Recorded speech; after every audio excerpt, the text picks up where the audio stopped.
अगर आपने बजट अपना कैलकुलेट कर लिया है कि कितने बजट में जा रहे हैं आप सोलर पैनल लेने और कितने वाट के सोलर पैनल लेने हैं, आप किस तरह एक अच्छा सोलर पैनल पाकिस्तान की मार्केट, चाहे कोई भी सिटी हो, पेशावर, लाहौर, कराची, मुल्तान, फैसलाबाद, कहीं से भी आप ले रहे हैं, तो आप कौन सा सोलर पैनल किसी का और किस तरह से आपने उसको चेक करना है, तो ये सारी चीज़ें मैं आपको एक्सप्लेन करने लगा हूँ।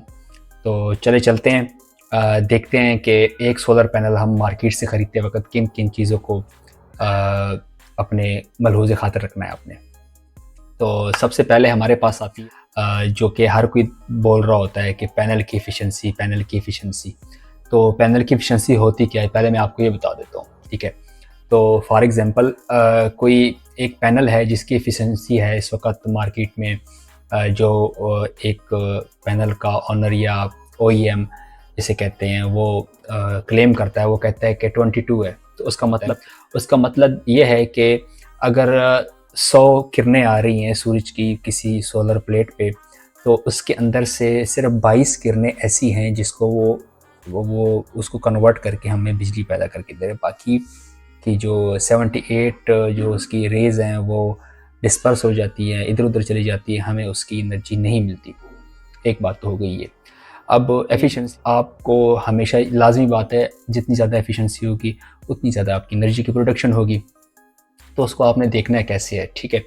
तो सबसे लेटेस्ट टेक्नोलॉजी अगर आप जाते हैं तो लाजमी बात है जो अपग्रेड होती है टेक्नोलॉजी के अंदर, जो आप कह सकते हैं कि जो रिसर्च एंड डेवलपमेंट होती है, R&D होती है उसके अंदर, तो उसके बाद हर आते हुए पल के साथ, आते हुए दिन के साथ आपको टेक्नोलॉजी के अंदर अपग्रेड मिलेगी और एफिशिएंसी उसकी ज़्यादा मिलेगी आपको।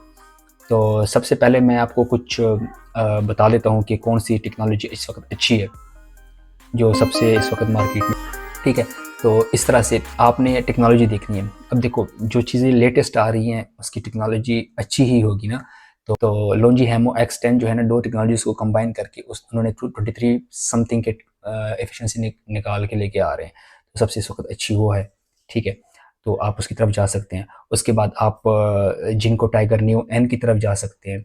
उसके बाद आप कैनेडियन की तरफ जा सकते हैं। फिर चौथे नंबर पे आप ट्रीना या GA की तरफ जा सकते हैं। अच्छा, ये हो गई हमारे पास टेक्नोलॉजी की बात।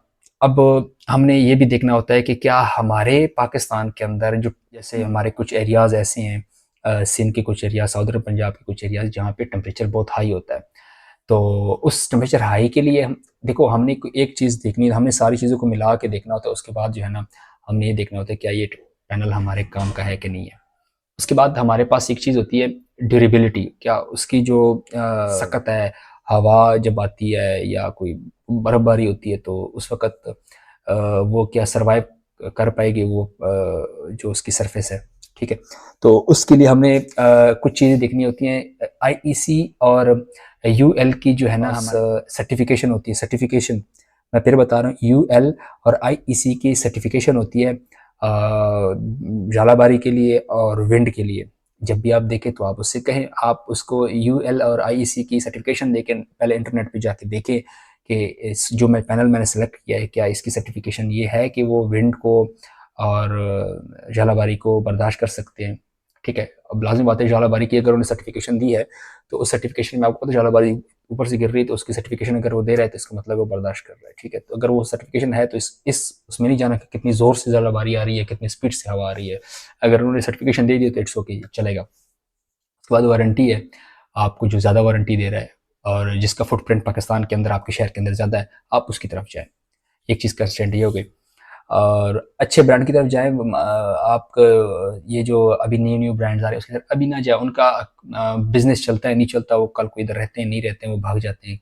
कौन आपके पैनल्स को कल को कोई मसला आ जाए, देखो 15 महीने, 15 साल या 12 साल जो ब्रांड वारंटी होती है, उसके अंदर जो उसके मसले मसाइल होते हैं, उसके बाद आपको पैनल चेंज कर सके देंगे वो, ठीक है।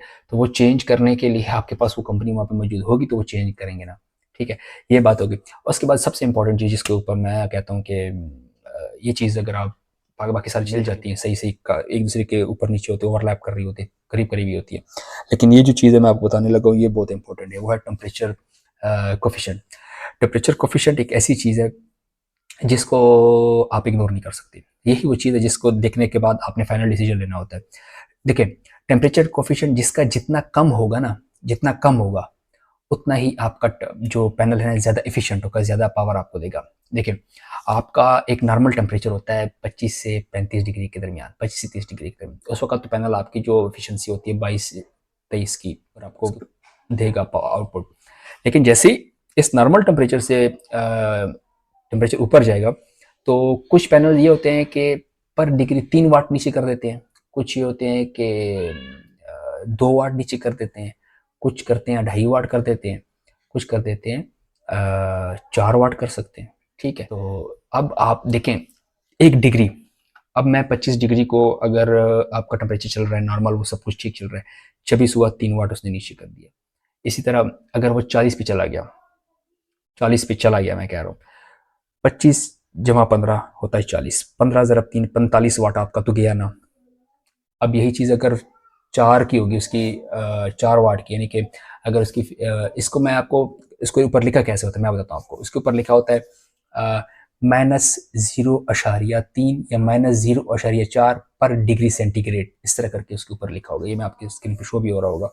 ठीक है, अब आप खुद बताएं कि अगर 0.4 डिग्री सेंटीग्रेड है पर डिग्री उसका टेम्परेचर कोफिशिएंट, मतलब वो 4 वाट आपके डिग्रेड कर देगा पर वो उसके साथ डिग्री के साथ 1 डिग्री ऊपर के 4 वाट डिग्रेड कर देगा।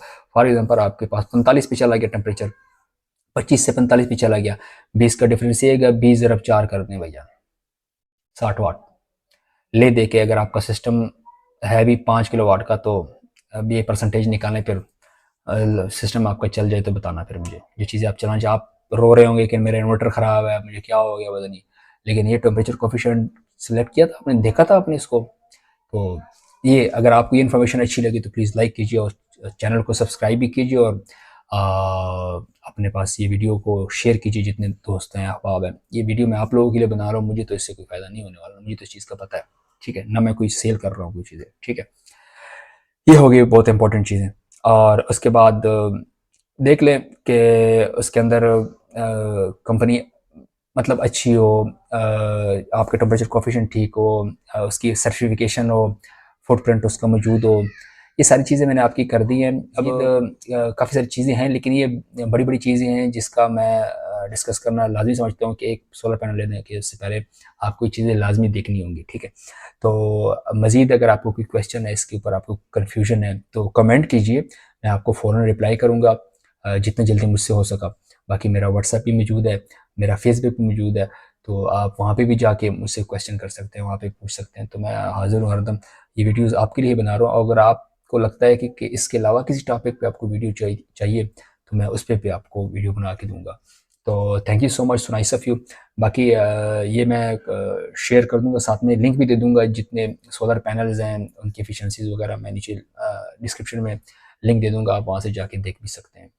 और थैंक यू सो मच, जज़ाकल्लाह। मिलते हैं एक नेक्स्ट वीडियो में, मैं आपको मज़ीद एक्सप्लेन करूँगा कि एक सिस्टम को डिज़ाइन करने के लिए आपको क्या-क्या चाहिए और किस तरह से आप इनको सेलेक्ट करना है। थैंक यू सो मच, अल्लाह हाफ़िज़।